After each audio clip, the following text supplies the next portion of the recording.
मतपडताळणी किंवा मतदार याद्यांची जी आता पडताळणी करण्याचा निर्णय निवडणूक आयोगानं घेतलेला आहे आणि त्या संदर्भातली एक महत्त्वाची बैठक 10 सप्टेंबरला पार पडतीये.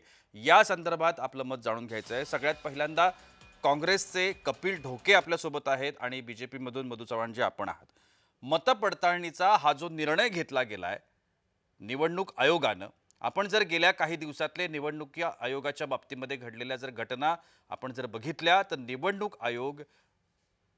निवडणूक आयोगावरती त्यांच्या कार्यपद्धतीवरती बोट ठेवण्याचं काम विरोधकांनी केलंय. त्यांची प्रतिमा मलिन करण्याचं काम विरोधकांनी केलंय. आता ही प्रतिमा जी मलिन झालेली प्रतिमा आहे, खराब झालेली प्रतिमा आहे, ती प्रतिमा सुधारण्याचा निवडणूक आयोगाचा हा प्रयत्न आहे का, असा प्रश्न या निमित्तानं निर्माण होतो. कपिल ढोकेजी, आपलं मत काय? मुळात निवडणूक आयोगाला आता मतपडताळणी करण्याची गरज वाटली याबद्दल त्यांचे खरं तर आभार व्यक्त केले पाहिजे. जी. सातत्यानं काँग्रेस पक्षाचे नेते आदरणीय राहुलजी गांधी आणि आम्ही सगळी लोक म्हणजे राहुलजी गांधींनी ज्यावेळी पत्रकार परिषद घेतली त्यावेळी निवडणूक आयोगाचा टराटरा बुरखा फाडण्याचं काम त्या ठिकाणी केलं जी. आणि विधानसभेच्या महादेवपुरा कर्नाटकातल्या महादेवपुरा मतदारसंघातली आकडेवारी सहित जी. बाजू मांडून मतदार याद्यांमध्ये कशा पद्धतीनं भ्रष्टाचार आहे, मतदार याद्यांमध्ये कशा पद्धतीनं घोळ आहे, हे स्पष्ट करण्याचं काम राहुल गांधींनी आणि काँग्रेस पक्षानं केलेलं आहे. जी. त्यानंतर बिहारमध्ये जी वोट अधिकार यात्रा राहुल गांधींनी काढली, त्या यात्रेला प्रचंड प्रतिसाद मिळाला. महाराष्ट्रामध्ये सुद्धा वोट चोर गद्दी छोड अशा पद्धतीचं आंदोलन काँग्रेस पक्ष राबवत आहे. त्याला प्रचंड प्रतिसाद मिळतोय. त्या सगळ्या पार्श्वभूमीवर जी. संसदेतल्या विरोधी पक्षाच्या 300हून अधिक खासदारांनी निवडणूक आयोगावरती मोर्चा नेला. तो मोर्चा म्हणजे पहिल्यांदा निवडणूक आयोगावर एवढ्या मोठ्या संख्येनं मोर्चा निघण्याची ही देशाच्या इतिहासातली पहिली वेळ असेल. जी. त्यावर सुद्धा निवडणूक आयोग आणि सरकारनं विरोधी पक्षाच्या म्हणजे खासदारांना काँग्रेसला त्या काय ठिकाणी काय कपिल डोके, काँग्रेसला काय म्हणायचंय? निवडणूक आयोग आपलं काम त्यांच्या पद्धतीनं करत नाहीये, अपेक्षित पद्धतीनं करत नाहीये. नेमकं तुमचं म्हणणं काय? निवडणूक आयोगाचं काम व्यवस्थित चाललं नाही आहे. त्यांच्या याद्यांमध्ये प्रचंड प्रमाणात घोळ आहे. निवडणूक आयोग मतांची चोरी करण्यामध्ये सत्ताधारी पक्षाला सहकार्य करते आहे. थांबा, हा आमचा थांबा. आरोप आहे. तुमच्या या आरोपावरती उत्तर घेऊया. मधू चव्हाणजी, थेट आरोप आहेत. निवडणूक आयोग सत्ताधाऱ्यांना पाठीशी घालतोय, असं काँग्रेस म्हणतंय. मला असं वाटतं की कपिल ढोके, मी त्यांना पाहिलं नाही आहे, पण एका जबाबदार विरोधी पक्षाचे ते प्रतिनिधी आहेत. माझी त्यांना विनंती आहे की आपलं बोलणं मी शांतपणे ऐकलंय. जी. आपणही स्वागत केलं, त्याबद्दल आपलं अभिनंदन. माझी एवढीच विनंती आहे, एका वाक्यात पहिलं माझं म्हणणं शांतपणे ऐका. जी. खोटा नॅरेटिव्ह तयार केला जातोय. 1971 साली इंदिराजींना प्रचंड बहुमत मिळालं. त्यावेळेला जनसंघ सोडून सगळ्यांनी आरोप केला की या बाईचा नाही शाहीचा प्रभाव आहे. जी. तेव्हा एकमेव जनसंघाच्या अटल बिहारी वाजपेयी म्हणाले इंदिराजींना बहुमत जनतेने दिलंय, आपण अशा तऱ्हेनं त्याच्यावर शंका घेणं बरोबर नाही. जी. दुर्दैवाने इंदिराजींची हत्या झाल्यानंतर, राजीव गांधी पंतप्रधान झाल्यानंतर, पंडित जवाहरलाल नेहरू, इंदिराजी कधी नव्हतं एवढं बहुमत, सुमारे 400च्या वर जागा राजीव गांधींच्या नेतृत्वाखाली काँग्रेसला मिळाल्या. जी. त्याही वेळेला लोकांनी आरोप केले, जनसंघाने, त्यावेळेच्या जनता पार्टी होते, आम्ही केले नाही, की भावनेच्या आधारावर लोकांनी निवडून दिलंय, ही काही खरी लोकशाही नाही. पण आम्ही आरोप केला नाही. जी. महाराष्ट्रामध्ये अशा तऱ्हेचं आणि बिहारमध्ये आता 300 खासदार गेले. मुळात 542 पैकी ती सर्व मिळून, बीजेपीचे एकट्याचे नाहीत, सर्व मिळून 310, 312 हे एनडीएकडे आहे. त्यांच्याकडून 300 खासदार आले कुठे? खोटा नॅरेटिव्ह तयार करणं. अहो, मला बोलायचं आहे. जसं बोलू का शेख मध्ये? हसीना मधू चव्हाणजी, आपण बद्दल उत्तर घेऊया. खोटा narrative- आपण ऐका, उत्तर घेऊया ना, आपण उत्तर घेऊया. 1 मिनिटात उत्तर घेऊया. कपिल डोकेजी बोला. ते म्हणतायत खोटा नरेटिव्ह सादर केला जातोय.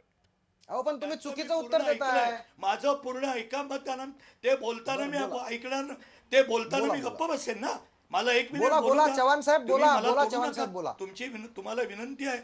चव्हाण साहेब, बोला, बोला. बोला, बोला. त्यामुळे असा जो नॅरेटिव्ह पसरवला जातोय, जिथे पराभव झाला, जर आम्हाला मतांची चोरी करायची असते तर एक अतिशय बेजबाबदार विरोधी पक्ष नेता राहुल गांधींना पहिलं हरवलं असतं आम्ही. परंतु ज्या वेळेला अशा तऱ्हेचा संभ्रम निर्माण केला जातो, तर निवडणूक आयोगाने ठरवलं की ठीक आहे, आता तुम्हाला असं वाटतंच आहे ना, तर दूध का दूध, दूध पाणी का पाणी होऊन जाऊ देत. त्यामुळे नीट मतांची पडताळणी होऊ देत. खोटा असो, जसं खोटा नॅरेटिव्ह पसरला घटना बदलणार आहे. या जी, देशातली घटना नक्की. कोणी मधुचव्हाणजी परमेश्वर जरी वेळेचं खाली बंधन आहे, उतरला वेळेचं तरी बंधन आहे. बदलत तुमचं म्हणणं पोहोचलं. तुम्ही जसं म्हणताय की दूध का दूध पाणी का पाणी होऊ दे म्हणून मतदार याद्यांची पडताळणी होणार आहे. कपिल डोकेजी, तुम्हाला हे पटतं? मधु चव्हाणजी प्रचंड ज्येष्ठ आहेत, त्यांच्या वयाचा आदर ठेवून मी या ठिकाणी बोलतो. त्यांचा ज्येष्ठ असून सुद्धा अभ्यास कुठेतरी कमी पडतोय. मी 300 खासदार म्हटलं, त्याचं कारण त्यांनी 542 खासदार लोकसभेचे पकडले. मधु चव्हाणजी राज्यसभा आणि लोकसभा मिळून 300 पेक्षा अधिक खासदार हे इंडिया आघाडीकडे आहेत आणि त्यांनी मोर्चा तिथेही काढला बहुमत होता. NDA आहे. मधु चव्हाणजी, तिथेही तुमच्या बहुमत मनात मी NDA बोललेलो आहे. ऐकायची क्षमता उद्या ठेवा. कळेल तुमच्या वयाचा आदर उपराष्ट्रपतीच्या करून बोलतोय. निवडणुकीत. मधु चव्हाणजी, तुमच्या मधात मी बोललेलो नाही, वयाचा आदर करून बोलतोय, लक्षात घ्या.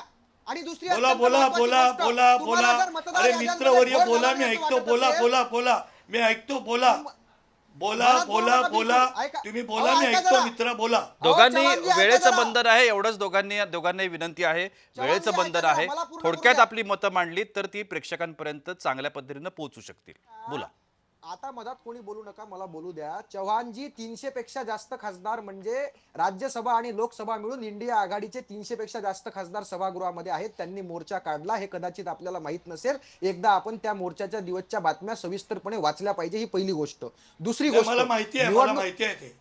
दुसरी गोष्ट, निवडणूक आयोगाचं काम फार चांगल्या पद्धतीनं चाललंय. निवडणूक आयोग दूध का दूध पाणी करायला निघाला, अशा शब्दात आपण निवडणूक आयोगाचे प्रवक्ते असल्यासारखी वकिली केली, त्याबद्दल तुमचे आभार. परंतु राहुल गांधीजींनी कर्नाटकातल्या महादेवपुरा मतदारसंघातल्या मतदार यादीमध्ये असलेल्या घोळाची आकडेवारी स्पष्टपणे, कोण्या घरात किती घरांचा नंबर 00 आहे, किती लोकांना मयत दाखवलं, किती लोकांच्या बापाचं नाव ABCD आहे, किती लोकांना दुबार नावं आहेत, किती लोक एकाच घरात आहेत, किती लोक एका आडनावावर आहेत, ह्या सगळ्या पद्धतीनं भ्रष्टाचार त्या ठिकाणी मांडलेला आहे. तो जर खोटा असेल तर भाजपाच्या गल्लीतल्या कार्यकर्त्यापासून दिल्लीतल्या नरेंद्र मोदींपर्यंत राहुल गांधींच्या प्रेस कॉन्फरन्सला चॅलेंज करून दाखवावं, म्हणजे त्यांनी सांगितलेल्या आकडेवाऱ्या खोट्या आहेत हे सिद्ध करून दाखवावं.